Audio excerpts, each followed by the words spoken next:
Haris sendiri dalam rumah tangga, dalam mendidik anak, parenting yang macam mana Haris terapkan?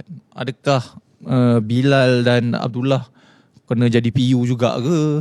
Kena jadi businessman juga ke? Atau ada cara tersendiri? Baik, sebagai seorang dulu Ubay pun juga sekarang seorang ayah.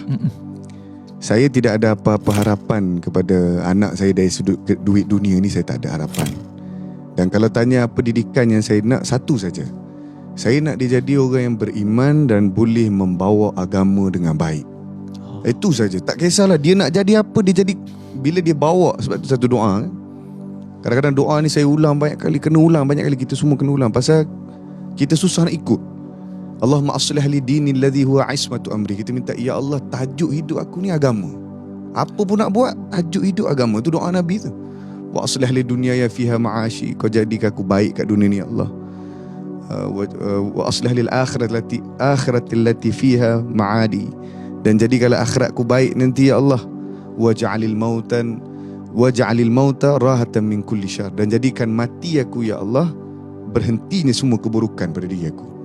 Jadi saya minta pada Allah dan pada anak-anak yang ada, nak jadi apa, pilihlah dengan tajuk agama. Tu saja. Saya pun kalau boleh tak nak dia famous. Saya tak nak dia dikenali sangat. Pasal ada apa yang kalau boleh diputar sikit, nak putar biar tak terkenal sangat lah. Kalau boleh, tak payah terkenal pun tak apa.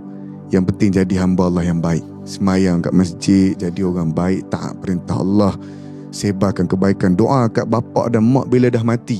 Itu permintaan. Kalau tanya saya cara didikan apa, itulah didikan terakhir. Semoga Allah SWT beri satu anak yang mudah mulut dia untuk doa untuk mak bapak dia. Ni berkat anak macam ni, tak putus amalan dia. Jadi kita ada anak tu tujuan utama. Dan dengan tujuan itulah kita akan santuni, didik sampai dia capai peringkat seorang mukmin muslim yang baik.